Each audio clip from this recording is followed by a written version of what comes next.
السلام علیکم ورحمۃ اللہ وبرکاتہ۔ الحمد للہ رب العالمین والصلاة والسلام علی سید الانبیاء والمرسلین، اما بعد فاعوذ باللہ من الشیطان الرجیم، بسم اللہ الرحمن الرحیم۔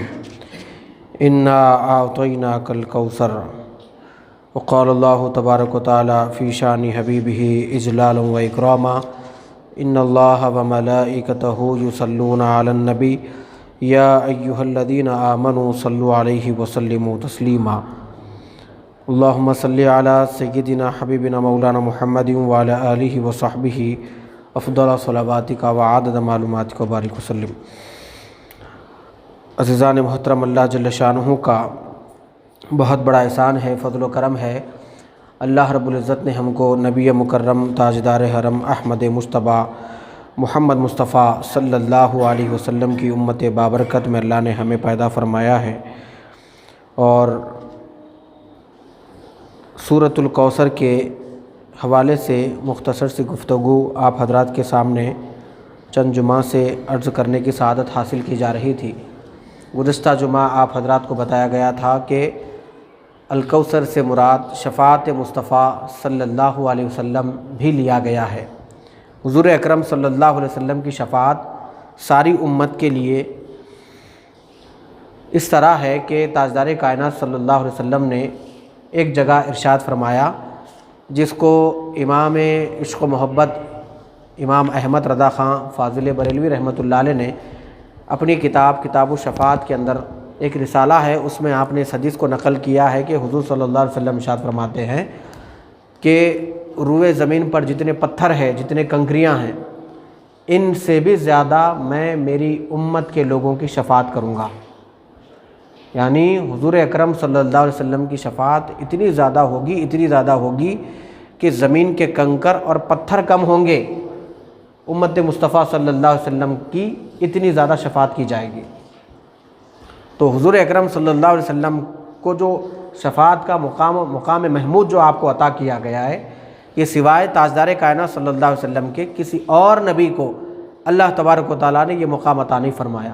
مقام محمود سب سے بڑا بلند مقام ہے، اس مقام پر حضور اکرم صلی اللہ علیہ وسلم اللہ کو سجدہ کریں گے، اور سجدے کرتے جائیں گے۔ ایک سجدہ ایسا ہوگا سرکار کا کہ ساری امت حضور اکرم صلی اللہ علیہ وسلم کو اللہ کہے گا کہ محبوب آپ سجدے سے سر اٹھائیے اور مانگے کیا مانگتے ہیں، آپ جو مانگیں گے آپ کو عطا کیا جائے گا۔ اس وقت حضور صلی اللہ علیہ وسلم سب سے پہلے جو اللہ کی بارگاہ میں دعا کریں گے وہ امت کی شفاعت کے لیے دعا کریں گے، اے اللہ میری گنہگار امت کو معاف فرما دے۔ اس سے کیا پتہ چلتا ہے؟ اس سے پتہ یہ چلتا ہے کہ حضور صلی اللہ علیہ وسلم کبھی بھی اپنی غریب امت کو نہیں بھولے۔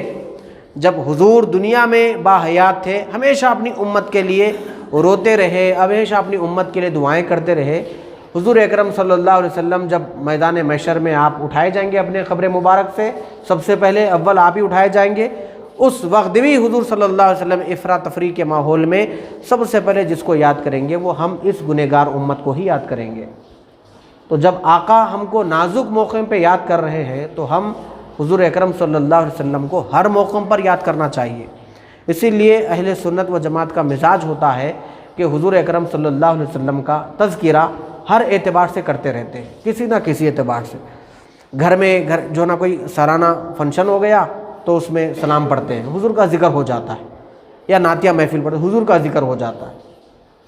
کوئی بچہ پیدا ہوا، اس کی جو ہے نا کیا کہتے ہیں وہ 40 دن میں جو چھلا کرتے ہیں، اس موقع پہ بھی جو ہے نا قرآن خوانی کرتے ہیں، گھر میں تلاوتیں کرتے ہیں، پھر نعت خوانی بھی چلتی، حضور کا ذکر ہوتا ہے۔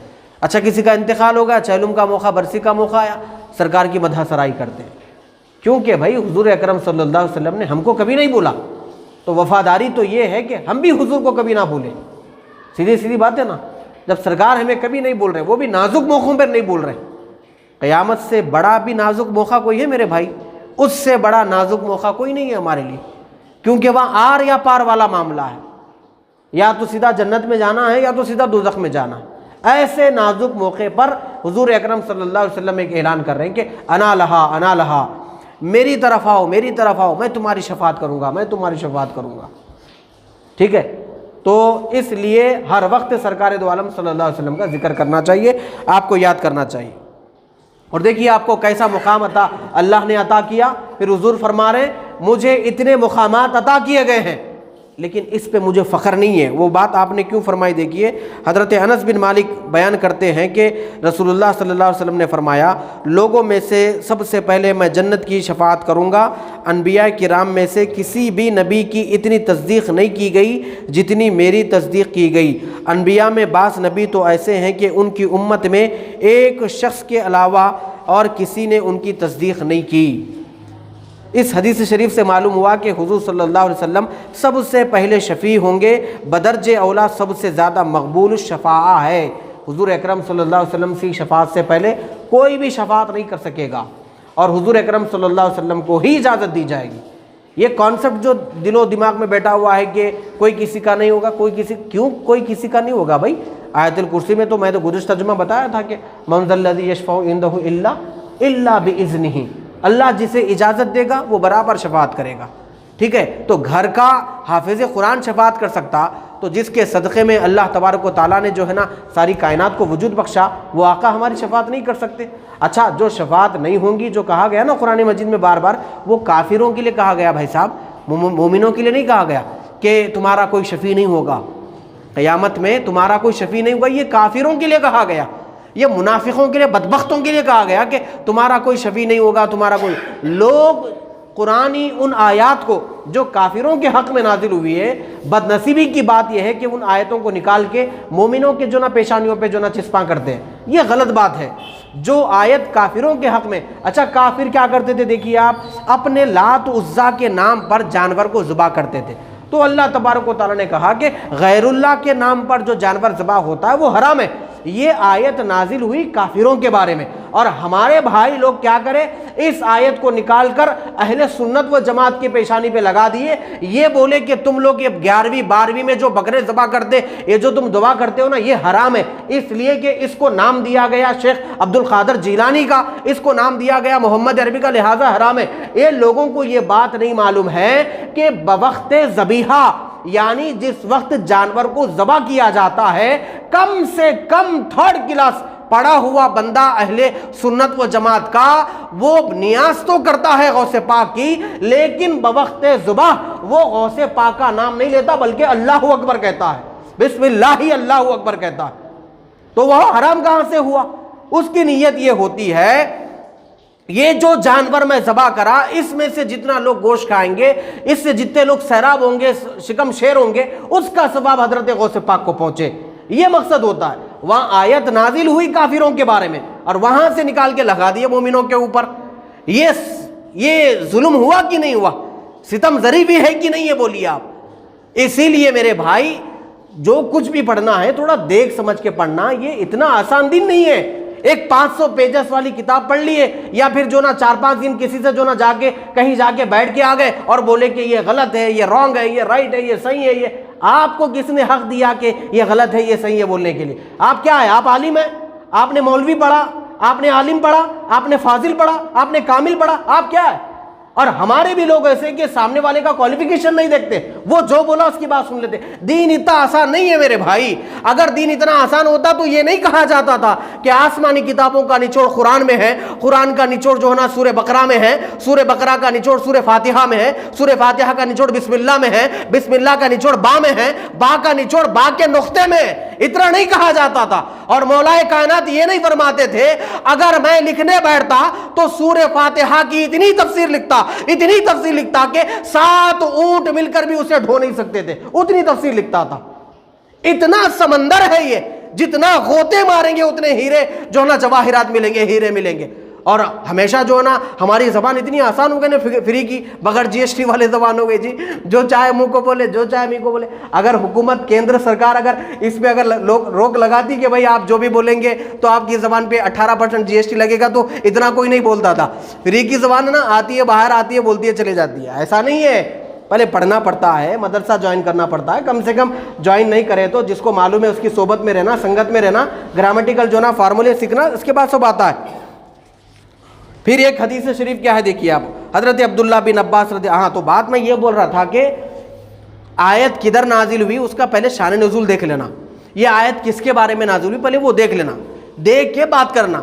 ادھر نازل ہوئی ان کے بارے میں، وہ نکال کے چپکا رہے ادھر ان لوگوں کے بارے میں، ان کے بارے میں نازل ہوئی تو ادھر سے نکال کے ادھر چپکا رہے، یہ ایسا نہیں ہوتا میرے بھائی، یہ جہالت ہے۔ یہ حضرت عبداللہ بن عباس رضی اللہ تعالیٰ سے روایت ہے کہ ایک مرتبہ کیا ہوا وہ سنیے آپ، کہ چند صحابہ کرام آپس میں بیٹھے گفتگو کر رہے تھے، اور حضور صحابہ کی جو نا مجلس ہوا کرتی تھی، میٹنگ سمجھیا ہوا کرتی تھی، وہ آپس میں بیٹھ کے بات کرتے تھے۔ مسجد میں جب کبھی بھی بیٹھتے تو دنیا کی بات نہیں کرتے تھے، یہ ہمارا مشغلہ ہو گیا، جب مسجد میں بیٹھو کچھ نہ کچھ بولو، کبھی امام کی غیبت کرو، کبھی خطیب کی غیبت کرو، کبھی مؤذن کی غیبت کرو، کبھی اس کی کرو، کبھی صدر کی کرو، کبھی معتمد کی، کبھی خازن کی، کبھی اس کی، کبھی اس کی، گھر کے جھگڑے لا کے پورے یہاں ڈالو، یہ ہمارا وتیرہ ہو گیا۔ ورنہ پہلے ایک جو نا کرائٹیریا بھی یہ ہے کہ جو نا اگر دین کی بات کرنا ہے تو مسجد میں کرنا، نہیں کرنا ہے تو باہر نکل جانا، لیکن مسجد میں اعتکاف میں بیٹھتے ہیں اور ساری دنیا کا حساب کتاب لگاتے ہیں، یہ ہمارا معاشرہ ہو گیا۔ تو صحابہ کرام جو نا بیٹھے جب بات کر رہے ہیں تو آپس میں جو نا تذکرہ کر رہے تھے گفتگو کرتے ہوئے، اور حضور اکرم صلی اللہ علیہ وسلم نے ان کی گفتگو سن لی، کیونکہ حضور کا جو در دولت تھا وہ مسجد نبوی میں ہی تھا، حضور کا حجر مبارک مسجد نبوی میں ہی تھا، تو حضور نے ان کی گفتگو سن لی کہ وہ لوگ کیا بات کر رہے تھے۔ وہ لوگ آپس میں بات کر رہے تھے کہ اللہ تعالیٰ نے اپنے مخلوق میں حضرت ابراہیم کو خلیل بنایا، ٹھیک ہے، اور دوسرے نے کہا کہ حضرت موسیٰ کو اللہ تعالیٰ نے کلیم بنایا۔ سنیے آپ غور سے میری بات، کسی نے کہا کہ اللہ نے حضرت ابراہیم کو خلیل بنایا اور حضرت موسیٰ کو کلیم بنایا، جی، اور حضرت عیسیٰ کو جو نا روح اللہ بنایا، اللہ کی روح بنایا۔ تو اس طرح سے جو نا ذکر کرتے کرتے چلے گئے، کتنی بڑی بات ہے کہ وہ کوئی کلیم اللہ ہے، کوئی جو ہے نا روح اللہ ہے، کوئی صفی اللہ ہے، کوئی نجی اللہ ہے۔ حضور اکرم صلی اللہ علیہ وسلم باہر تشریف لائے، آپ نے ارشاد فرمایا کہ جتنے انبیاء کرام کے تم نے فضیلت بیان کی ہے وہ حق ہے، وہ درست ہے، لیکن سنو اللہ نے میرے بارے میں کیا کہا۔ سب کو اللہ نے صفی اللہ، کلیم اللہ، نجی اللہ، ذبیح اللہ بنایا، اور اللہ نے مجھے حبیب اللہ بنایا ہے، دوست بنایا۔ حبیب مطلب دوست، گہرا دوست۔ اللہ نے مجھے محبوب بنایا ہے، اور مجھے اس پر فخر نہیں ہے، سرکار نے فرمایا، مگر سنو اچھی طرح آگاہ ہو جاؤ، میری شان یہ ہے کہ میں اللہ کا حبیب ہوں، اس پر مجھے فخر نہیں۔ میں قیامت کے دن اللہ کی حمد کا جھنڈا اٹھانے والا ہوں، لیکن اس پہ مجھے فخر نہیں ہے، اور قیامت کے دن میں سب سے پہلے شفاعت کرنے والا ہوں، مگر اس پہ مجھے فخر نہیں ہے، اور سب سے پہلے میں جنت کی وہ جو لگاتے ہیں دروازے کو کیا بولتے ہیں سب، کنڈی، ہاں کیلی جو لگاتے، کنڈی جو لگاتے ہیں نا، سب سے پہلے میں جنت کی کیلی میں کھولنے والا ہوں، کنڈی میں کھولنے والا ہوں، اس پہ مجھے فخر نہیں ہے۔ سرکار دو عالم صلی اللہ علیہ وسلم ارشاد فرماتے ہیں، اور میری شفاعت کی وجہ سے اللہ تبارک و تعالیٰ میری امت کے بے حساب غریب اور امیر لوگوں کو اللہ جنت میں داخل کرے گا، اس پہ مجھے فخر نہیں ہے، سرکار ارشاد فرماتے ہیں۔ اپنی فضیلتیں بیان کر رہے ہیں اور بطور عاجزی یہ بھی بول رہے ہیں کہ اس پہ مجھے فخر نہیں ہے۔ تمام انبیاء کرام کے مقامات درست ہے، لیکن اللہ تبارک و تعالیٰ نے مجھے یہ عطا فرمایا، اور سب اولین و آخرین کی بھی میں شفاعت کروں گا۔ حضور نہ صرف امت مصطفیٰ کی شفاعت کریں گے، امت موسیٰ، امت عیسیٰ، امت ابراہیم، امت آدم کی بھی شفاعت کریں گے۔ حضرت ابو ہریرہ رضی اللہ تعالیٰ عنہ سے مروی ہے، رسول اللہ صلی اللہ علیہ وسلم نے فرمایا، قیامت کے دن حضرت آدم کی ساری اولاد کا سردار میں ہوں گا۔ آدم تا ایدم جتنے لوگ دنیا میں تشریف لائیں گے، اس ساری امت کا سردار سرکار فرماتے میں ہوں گا، سرکار ارشاد فرما رہے ہیں۔ آپ بول رہے ہیں کہ مولانا آپ حدیث سے تو سنا رہے لیکن ریفرنس نہیں دے رہے۔ صحیح مسلم شریف کی حدیث ہے، جلد نمبر 5 ہے، صفحہ نمبر 24 ہے۔ سنن ابن داؤد کی جو نا حدیث ہے، جلد نمبر 4 ہے، صفحہ نمبر 4673 ہے۔ سنن ابن ماجہ کی حدیث ہے، جلد نمبر 2 ہے، اور صفحہ نمبر 4308 کی حدیث ہے، یہ آپ اٹھا کر دیکھ لی۔ اس حدیث کو حسن لغیری ہی، اور اس کو امام احمد نے اپنی کتاب مسند امام بن احمد بن حنبل میں بھی اس کا ذکر آیا ہے۔ امام احمد بن حنبل کی بہت بڑی حدیث کی کتاب ہے امام مسند کے نام سے، مسند بن امام احمد بن حنبل، جو حضرت امام احمد بن حنبل کی ایک اتھینٹک کتاب ہے حدیثوں کی، انہوں نے بھی اپنی کتاب میں اس حدیث کا ذکر کیا ہے۔ اتنی احادیث کی کتابوں میں اس کا ذکر ہے تو پھر انکار کس بات کا؟ میرا سوال یہ ہے۔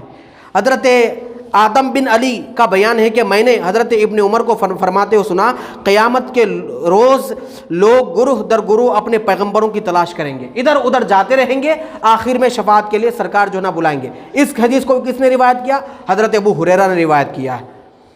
پھر امام بہقی نے اس کو روایت کیا، امام ابو نعیم نے اس کو روایت کیا، امام ترمذی نے اس کو روایت کیا۔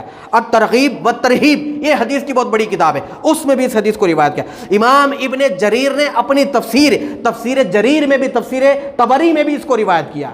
اتنی تفسیر کی جو نا حوالے میں آپ کو دے رہا ہوں۔ اب کون سی حوالے کی ضرورت ہے بتائیے؟ اچھا، حضور اکرم صلی اللہ علیہ وسلم جو قیامت میں آپ کی شفاعت کریں گے نا، وہ بحیثیت وکیل شفاعت نہیں کریں گے، ایڈوکیٹ، بحیثیت وکیل شفاعت نہیں کریں گے، کیونکہ وکیل کا کام الگ ہے، شفیع کا کام الگ ہے۔ وکیل کیا کرتا ہے جج کے سامنے کہ بھائی یہ بولتا ہے کہ اس کے اوپر، میرے کلائنٹ کے اوپر جو الزامات لگائے ہیں یہ غلط ہے، یہ جھوٹے ہے، یہ صحیح نہیں ہے، یہ وہ نہیں ہے، وہ نہیں ہے، لہٰذا اس کو بری با عزت بری کیا جائے، اس کو بیل دیا جائے یا اس کو چھوڑ دیا جائے یا اس کو معاف کر دیا جائے، اس نے اس کے اوپر الزام لگایا گیا قتل کا، مرڈر کا، سو اینڈ سو اس کے اوپر لگایا گیا، اس کو معاف کر دیا جائے، یہ وکیل کا کام ہوتا ہے، وکیل ایسا کرتا ہے۔ لیکن ہمارے آقا وکیل نہیں ہیں، بولیے، ہمارے آقا وکیل نہیں ہے، شفیع ہے۔ وکیل کا کام یہ ہوتا ہے کہ وہ اپنی کلائنٹ کا دفاع کرتا ہے، یہ نہیں ہے، اس نے وہ نہیں کیا، یہ نہیں کیا، اور میرے آقا شفیع ہے۔ شفیع کیا کرتا ہے وہ دیکھیے، وکیل کچھ اور کام کرتا ہے، شفیع کچھ اور کام کرتا ہے۔ شفیع یہ کرتا ہے کہ میدان محشر میں اللہ کی بارگاہ میں کہتا ہے کہ میرے مولا، یہ میرا امتی سب کچھ کیا ہے، اس کو نہ دیکھا جائے، مجھ کو دیکھا جائے، سرکار کہیں گے مجھ کو دیکھا جائے، اس کو نہ دیکھا جائے، اس نے سب کچھ کیا ہے، مگر اس کے گناہ کو نہ دیکھا جائے، میری شفاعت کو دیکھا جائے، یہ سرکار ارشاد فرمائیں گے۔ تو سرکار بحیثیت وکیل آپ کی شفاعت نہیں کریں گے، بحیثیت شفیع آپ کی شفاعت کریں گے۔ اور شفیع کیا کہتا ہے؟ یہ سب کچھ کیا ہے، رات کے اندھیرے میں بھی اس سے کچھ ہوا ہوگا، دن کے اجالے میں بھی کچھ ہوا ہوگا، مجمع میں بھی کچھ ہوا ہوگا، تنہائی میں بھی کچھ ہوا ہوگا، لیکن میرے مولا تو اس کو نہ دیکھ، یہ میرا گنہگار امتی ہے، مجھ کو دیکھ، میری وجہ سے میری شفاعت قبول کر لے اور اس کے حق میں قبول فرما دے۔ اللہ تبارک و تعالیٰ اس گنہگار کو نہیں دیکھے گا، مصطفیٰ کی شفاعت کی وجہ سے ایسے بے حساب گنہگاروں کو جہنم کے تہ سے نکال کے جنت میں لے جا کے ڈالے گا۔ یہ میرے آقا علیہ الصلوۃ والسلام کی شفاعت ہے۔ اور ایک حدیث تو ہے، یہ حدیث عموماً علماء کم سناتے ہیں، پھر بھی میں آپ کو سنا دیتا ہوں کہ حضور نے ایک حدیث میں ارشاد فرمایا کہ میری شفاعت میرے امت کے گناہ کبیرہ کرنے والوں کے ساتھ خاص ہے، فرمائے میں سب کی شفاعت کروں گا، چاہے وہ گناہ کبیرہ کرتا ہوگا، چاہے گناہ صغیرہ کرتا ہو۔ لیکن پھر بھی تنبیہاً جو ہے نا علماء نے ارشاد فرمایا کہ شفاعت کے بھروسے پر اگر کوئی بندہ یہ کہے کہ سرکار میری شفاعت کریں گے اور میں جو چاہا کروں، یہ غلط ہو جائے گا، یہ نادانی ہوگی۔ کیونکہ ہم اگر کوئی غلطی کرتے ہیں تو اپنی بیوی کی آنکھ میں آنکھ نہیں ڈال سکتے، ماں باپ کی آنکھ میں آنکھ نہیں ڈال سکتے، اولاد کی آنکھ میں آنکھ نہیں ڈال سکتے، کیونکہ شرمندہ ہے۔ بھائی 4 لوگوں کی فیملی میں 100 گز کے گھر کے اندر آپ آنکھ میں آنکھ نہیں ملا سکتے، تو ساری امت وہاں کھڑی ہوگی، تو سرکار کے سامنے جائیں گے تو کیا چہرہ لے کے جائیں گے؟ وہاں بھی تو چہرہ ہونا چاہیے نا بھائی صاحب، کچھ لے جانے کے لیے۔ بہرحال حضور اکرم صلی اللہ علیہ وسلم جو نا شفاعت کریں گے، نہ صرف حضور اکرم صلی اللہ علیہ وسلم شفاعت کریں گے، حضور کا مقام تو بہت بڑا اونچا اعلیٰ وہ عرفہ ہے، بلکہ حضور کی امت کے کئی لوگ شفاعت کریں گے۔ حدیث شریف میں یہ بھی آتا ہے کہ جس جنازے کے اندر 100 لوگ نماز جنازہ میں شریک ہو، اگر 100 لوگوں نے اس میت کے لیے شفاعت کی دعا فرمائی تو اللہ وہ بھی قبول فرمائے گا۔ اسی لیے مرنے سے پہلے کام ایسا کرنا چاہیے کہ کم سے کم جنازہ گئے تو پیچھے جو نا 100 لوگ تو رہنا، کم سے کم کام ایسا نہیں کرنا چاہیے جان دے بھائی مر گیا بیچارہ، سکون ہو گیا، گلی میں محلے میں سکون ہو گیا، اب چلے گیا بیچارہ، ہو گیا، اب اس کے جنازے میں کیا شرکت کرے، ایسا نہیں ہونا چاہیے۔ بھائی کم سے کم اتنا کام کر لیجئے کہ میری زبان سے کسی کو تکلیف نہ ہو، میں مروں گا بھی تو لوگ کم سے کم میرے جنازے کے لیے آ جائے۔ تو 100 لوگ اگر دعا کرے تو میت کے حق میں شفاعت قبول ہوتی ہے، تو سرکار کا مقام کیا ہوگا؟ پھر میں آپ کو بار بار بول رہا ہوں، ایک حافظ قرآن 10 لوگوں کی شفاعت کرے گا، پھر قرآن خود، فزیکلی بول رہا ہوں میں آپ کو، قرآن خود اللہ تبارک و تعالیٰ کی بارگاہ میں شفاعت کرے گا، مولا اس بندے کو معاف فرما، یہ راتوں کی تنہائی میں اٹھ اٹھ کے رو رو کے مجھے پڑھا کرتا تھا، اسے معاف فرما۔ قرآن بھی آپ کی شفاعت کرے گا اور حضور اکرم صلی اللہ علیہ وسلم بھی آپ کی شفاعت کریں گے، دونوں شفاعت کریں گے۔ اب کس کی شفاعت کریں گے کس کی نہیں کریں گے وہ بہت لمبا میٹر ہے. اگر میں وہ لے کے بڑھ گیا تو پھر بہت جو ہے لمبی ٹاپک چلے جائے گی. اسی لیے امام احمد رضا خان فاضل بریلوی رحمۃ اللہ علیہ نے کیا ارشاد فرمایا کہ پیش حق مزدہ شفاعت کا سناتے جائیں گے, آپ روتے جائیں گے, ہم کو ہنساتے جائیں گے. حضور اکرم صلی اللہ علیہ وسلم روتے جائیں گے, وہاں آنسو بہاتے جائیں گے, اور امت کو ہنساتے ہوئے جنت میں ڈالیں گے. یہ کتنی بڑی بات ہے میرے بھائی, اس کا احسان رکھنا چاہیے. جی وفادار بنیے, غدار مت بنیے, حضور کے وفادار بنیے. حضور اپنی ماں کے پیٹ سے پیدا ہوئے تو کیا بولے معلوم ہے آپ کو؟ ربی حبلی امتی, 12 ربیع الاول کو صبح صادق کے موقع پہ بولے ربی حبلی امتی, میرے مولا میری امت کو میرے حوالے کر دے. پھر یہاں سے جب شب معراج میں جا رہے تھے تو اس وقت حضرت جبرائیل کو معلوم ہے حضور نے کیا کہا کہ حضرت جبرائیل کو کہا کہ جبرائیل میں تو جا رہا ہوں معراج میں, لیکن میری امت کا کیا حال ہوگا, میں غمزدہ ہوں میری امت کے حوالے سے. تو اللہ تبارک و تعالیٰ نے حضرت جبرائیل علیہ السلام کو حکم دیا, جبرائیل کہو میرے محبوب سے یہ غمگین ہونے کا وقت نہیں ہے, یہ شب معراج ہے, آپ ہمارے دیدار کے لیے آ رہے ہیں, آپ دیدار کو آ جائیے, آپ کے صدقے میں آپ کی امت کو معاف کر دیا جائے گا. شب معراج کو بھی یہ بات کہی گئی. ماں کے پیٹ سے پیدا ہوتے ہیں تو آپ کو یاد رکھتے ہیں, جی شب معراج میں جاتے ہیں تو آپ کو یاد رکھتے ہیں, جنت و دوزخ کے بیچ کے راستے میں آپ کو یاد رکھتے ہیں, اور آپ چوراستے پہ ٹھہر کے بولتے ہیں کہ نبی شفاعت نہیں کریں گے. آپ چوراستے پہ ٹھہر کے بولتے ہیں نبی کو پیٹ پیچھے کا علم نہیں تھا. آپ چوراستے پہ ٹھہر کے بولتے ہیں یا محمد مت پکارو. آپ چوراستے پہ ٹھہر کے بولتے ہیں بیٹے کا برتھ ڈے 1 لاکھ روپے لگا کے کروں گا, نبی کا برتھ ڈے مت کرو. آپ چوراستے پہ ٹھہر کے جو ہے نا اپنی بلڈنگ کو جو لائٹ لگاتے ہیں تو آپ کو بدعت نظر نہیں آتا, میلاد النبی پہ لائٹ لگا تو بولتے ہیں یہ بدعت ہے. آپ کے بچے کی شادی 1 لاکھ کے فنکشن ہال میں ہو سکتی, لیکن نبی کا 1000 پہ تبرک بانٹنا یہ آپ کی آنکھوں میں چپتا ہے. ارے یہ کون سی وفاداری ہے, یہ کون سی وفاداری ہے میرے بھائی؟ ہر جگہ نبی آپ کو یاد کرے اور آپ نبی کے بارے میں بولتے بیٹھے. ارے میرے آقا کی عنایت نہ صحیح, کم سے کم کلمہ پڑھانے کا احسان بھی گیا. اعلیٰ حضرت رب کے یہی بولے, ارے میرے آقا کی عنایت نہ صحیح ظالموں, کلمہ پڑھانے کا احسان بھی گیا, کم سے کم کلمہ پڑھنے کا تو احسان کر لو. اچھا دیکھیے, آج 2 منٹ بڑھ کے ہوں گے, ایک آخری بات ہے, امپورٹنٹ بات ہے, کیونکہ میں آج انا اعطینا کل کوثر یہ میں ٹاپک ختم کر رہا ہوں, ورنہ یہ شفاعت کے اوپر اگر میں بولوں تو اور کہیں جمعہ چلے جائیں گے, اتنی کثرت سے احادیث ہے شفاعت کے اوپر. تو لیکن میں ٹاپک ختم کر رہا ہوں. مجھے امید ہے کہ میں شفاعت کے حوالے سے جتنی باتیں آپ کو بتایا آپ اس کو یاد رکھیں گے, کیونکہ میں مر گیا زندہ نہیں رہا تو آپ کم سے کم ان باتوں کو سن کے مجھے دعا دیں گے. تو شفاعت کے حوالے سے یہ آج کا آخری دن ہے. تو دیکھیے میں آپ لوگوں کے سامنے کتنی شفاعت کے جو ہے نا یہ کوثر کے حوالے سے میں آپ کے سامنے بیان رکھا. کوثر سے مراد نمبر 1 جو غالباً جو نا 4-5 مہینے سے پورے ویڈیو میں ریکارڈ ہے, 4-5 ماہ سے جو نا میں شفاعت کے یہ کوثر کے حوالے سے آپ کے سامنے بیان کر رہا ہوں. ایک کوثر سے مراد اولاد مصطفیٰ ہے, بولیے میرے بھائی ذرا, اولاد مصطفیٰ. نمبر 2 نبوت مصطفیٰ, بولیے. نمبر 3 رفعت ذکر مصطفیٰ. نمبر 4 اخلاق مصطفیٰ کوثر سے مراد. نمبر 5 شفاعت مصطفیٰ کوثر سے مراد. نمبر 6 کثرت معجزات مصطفیٰ. نمبر 7 نمبر 8 نہر جنت جو جنت کے اندر ہے. نمبر 9 حوض کوثر جو جنت کے باہر ہے. نمبر 10 کثرت اولیاء. نمبر 11 قرآن مجید. نمبر 12 دین اسلام. یہ 12 ٹاپک میں آپ کے سامنے بیان کر دیا. یہ پورے جو نا اس کیمرے کے اندر محفوظ ہے, آپ کبھی بھی اٹھا کر جا کے دیکھ سکتے ہیں. یہ 12 ٹاپک کوثر سے مراد جو بیان کیا گیا ہے. اب دوسری بات سنیے, کوثر جو کہا گیا, اب آخری بات اپنی گفتگو ختم کر رہا ہوں. کوثر جو کہا گیا, کوثر سے پہلے کیا اسٹیجز ہے اور کوثر جو نا کون سے اسٹیج پہ آ کے رکا ہوا. ایک ہوتا کثیر بولے تو زیادہ, اور ایک ہوتا کثرت زیادتی, اور ایک ہوتا اکثر. کثیر بولے تو اتنا, اکثر بولے تو اتنا. سمجھ میں آ رہی میری بات؟ میں حیدرآبادی زبان میں بات کرتا ہوں تاکہ آپ کو آسانی سمجھ میں آ جائے. کثیر اتنا, اکثر اتنا, یہ دونوں کے اوپر جو آتا ہے نا اس کو کوثر کہتے ہیں. بولیے سمجھ میں آ رہی میری بات؟ کثیر اتنا, اکثر اتنا, کوثر اس کے اوپر. اب کوثر میں کتنا ہے یہ سوائے اللہ اس کے رسول کے کوئی نہیں جانتا. آ رہی بات سمجھ میں؟ کوثر میں کتنا ہے اللہ اس کے رسول کے سوا کوئی نہیں جانتا. یعنی آپ کثیر کو کاؤنٹ کر سکتے, کاؤنٹیبل ہے وہ, اس کو گنا جا سکتا ہے. اکثر کو بھی گنا جا سکتا ہے, کروڑ ملین یعنی وہاں پر ہندسے لگتے ہیں, ڈیجٹس لگتے ہیں 1 2 3 4 5. لگتے ہیں، لیکن الکوثر میں ڈیجٹس ختم ہو جاتے ہیں، اس کو الکوثر کہا جاتا ہے۔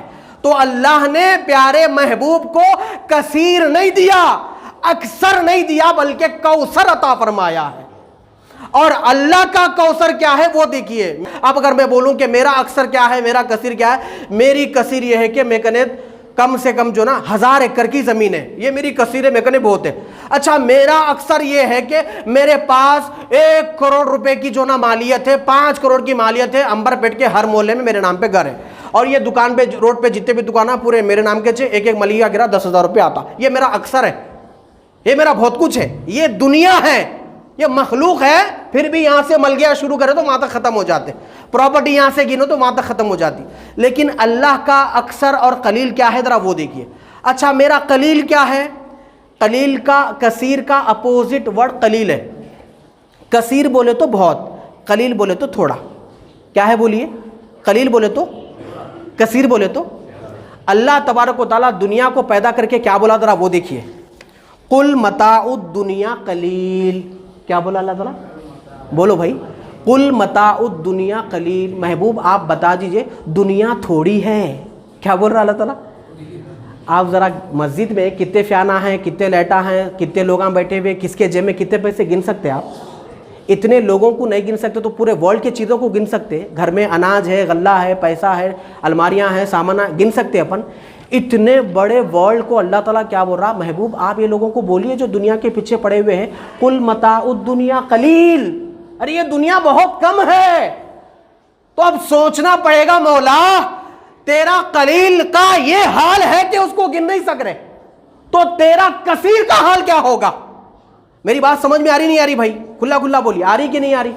اللہ کا قلیل یہ ہے کہ ہم کاؤنٹ نہیں کر سک رہے، کیونکہ راحت نگر کے کتنے گھروں میں 25 کلو کے چاول ہے، میں کیسے گن سکتا ہوں؟ کس کس کے گھر میں کتنا چاول ہے، کس کس کے گھر میں کتنا انار ہے، کتنا اناج ہے، میں کیسے گن سکتا ہوں؟ کس کے پاس کتنی چیزیں ہیں، کتنی بلڈنگیں ہیں، کتنے بیڈ رومز ہیں، کتنے ہالز ہیں، کتنے ڈرائنگ رومز ہیں، میں کیسے گن سکتا ہوں؟ یہ قلیل ہے۔ میں راحت نگر کو نہیں گن پایا تو کائنات کو کیا گن پاؤں گا؟ زمین کے اوپر کی چیزیں نہیں گن پایا، زمین کے اندر کی چیزیں کیا گن پاؤں گا؟ سمندر کے قطروں کو نہیں گن پایا تو سمندر کی تہ کو جا کے کیسے گن پاؤں گا؟ میں پہاڑوں کو نہیں گن پایا تو پورے ہمالیہ کے بڑے بڑے پہاڑوں کو میں کیسے گن پاؤں گا؟ مولا نے اتنی بڑی کائنات بنائی کہ سوئٹزرلینڈ ہے، انگلینڈ ہے، آسٹریلیا، امریکہ ہے، ساؤتھ افریقہ، انڈیا ہے، خود ہمارا تلنگانہ اتنا بڑا ہے۔ یہ ساری کائنات کو اللہ بول رہا ہے، اتنی بڑی دنیا بنا کے بول رہا میاں یہ قلیل ہے۔ کیا ہے؟ قلیل ہے۔ تو مولا تیری بارگاہ میں سوال یہ ہے، تیرا قلیل یہ ہے تو تیرا کثیر کیا ہے؟ اس کے قلیل کو ہم گن نہیں سکے تو اس کے کثیر کو کیسے گنیں گے؟ جب اللہ کے کثیر کو نہیں گن سکیں گے تو اللہ کے کوثر کو کیسا گنیں گے؟ سمجھ میں آ رہی نہیں آ رہی میری بات؟ نہ قلیل کو گنے نہ کثیر کو گنے تو کوثر کو کیسے گنیں گے میرے بھائی؟ اس کوثر کا نام ہے محمد عربی صلی اللہ علیہ وسلم۔ مزہ آ گیا کہ نہیں آیا؟ ارے بولو بھائی، یہ مزے والی بات ہے، یہ بہت عشق والوں کی بات ہے۔ یہ عقل کے سیدائی اس بات کو کیا سمجھے؟ دیوانہ بناتا ہے دیوانہ محمد کا، دیوانہ بناتا ہے دیوانہ محمد کا۔ ایک اگر عاشق نکل جائے تو ہزاروں کو عاشق بنا دیتا ہے۔ مولا تیرا قلیل اتنا ہے کہ میں گن نہیں پا رہا ہوں تو تیرا کثیر کتنا ہے؟ تیرا کثیر اتنا ہے تو پھر تیرا کوثر کتنا ہے؟ اس کوثر کا نام ہے آمنہ کے لال محمد عربی صلی اللہ علیہ وسلم۔ یہ آج میری ٹاپک الکوثر کے حوالے سے ختم ہو گئی۔ زندگی باقی رہی تو پھر آپ سے ملاقات قدر ہوئی۔ انا اعطیناک الکوثر فصلی، وہی ہے نا اس کے بعد فصلی۔ یہ فصلی کے اوپر اگر سانسوں کا آنا جانا باقی رہا تو نیکسٹ جمعہ میں بیان کروں گا انشاءاللہ۔ وما علینا الا البلاغ۔